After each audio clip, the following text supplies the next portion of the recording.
કેમ છો દોસ્તો? ધૂમકેતુ સાહેબની ચાલુક્ય વંશ ગ્રંથાવલીમાં તમને મજા આવી રહી છે અને તમે આગળની નવલકથા ગુર્જરપતિ મૂળરાજદેવ ભાગ 2 સાંભળવા માટે ઉત્સુક છો, પરંતુ તેમાં એક નાનકડો બ્રેક લેવો પડે તેમ હોવાથી એક અલગ પ્રયાસ આપણી ચેનલ પર કરી રહ્યા છીએ.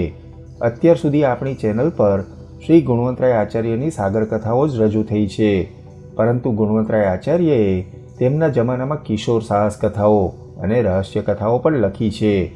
જો કે આ બધી નવલકથાઓ એટલી લોકપ્રિય થઈ નથી, છતાં આવા દિગ્ગજ લેખકે કેવી વાર્તાઓ લખેલી તે જાણવાની ઇંતેજારી જરૂર રહેલી. એટલે હવે તેમણે લગભગ આજથી 70 વર્ષ પહેલાં લખેલી સસ્પેન્સ નવલકથાઓમાંની એક નવલકથા લઈ તમારી સમક્ષ આવી રહ્યા છીએ.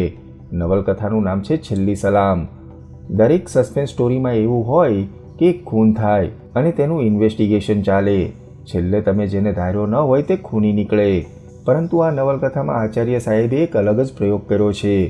એક ખૂન થવાની યોજના બને છે અને કોણ ખૂન કરવાનું છે તથા શા માટે, આ બધું જ તમને પહેલેથી ખબર છે.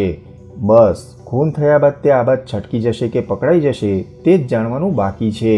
એટલે કે નવલકથાના ઇન્વેસ્ટિગેટિવ ઓફિસરની જેમ તમારે એક પરફેક્ટ ક્રાઇમમાંથી એવા તથ્યો શોધવાના છે જેને કારણે ખૂની પકડાશે અથવા છૂટી જશે. આ નવલકથા વર્ષો પહેલાં લખાયેલી હોવા છતાં તેમાં તાજગી જરૂર અનુભવાય છે. નાનકડી વાર્તા હોવાથી શરૂ થતાં જ ફટાફટ ઘટનાઓ બનતી રહેશે અને નવલકથા પૂરી પણ થઈ જશે.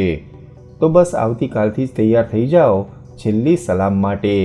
અમારો આ પ્રયાસ તમને ગમતો હોય તો દરેક ચેપ્ટરને લાઇક કરજો, કમેન્ટ કરજો અને વધારે ગમે તો અમારી ચેનલના સભ્ય બની શકો છો અથવા થેન્ક્સના બટન દ્વારા અમને પ્રોત્સાહિત કરી શકો છો. તો મળીએ છીએ આવતીકાલે. જય જય ગરવી ગુજરાત.